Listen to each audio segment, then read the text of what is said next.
Bago ka sumuko, pakinggan mo muna to. Sawang-sawa na ako sa ugali mo. Palagi na lang tayong nag-aaway, wala na bang bago? If your relationship is already in that situation, subukan mong tanungin ang sarili mo ng panibagong tanong. Kapag sumuko ako at nakakilala ng panibago, pagdadaanan kaya namin to? Panigurado talagang pagdadaanan nyo dahil wala namang relasyong perpekto. Definitely may excitement. Pero, what if dumating na din kayo sa point na puro away na lang? Hindi ba't ganun din? So bakit susuko? Bakit maghahanap ng iba? Kung pagdadaanan mo din yun sa iba.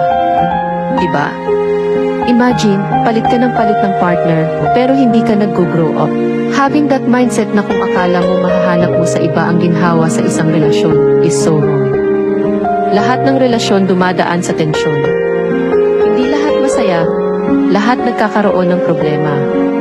Pero, hindi dahilan yun para sumuko at maghanap ka ng iba. Minsan, kapag nagstay tayo sa isang tao, yun tayo mas natututo. And that's the reason to stay. Finding another person isn't the right choice. Finding the solution is the right action.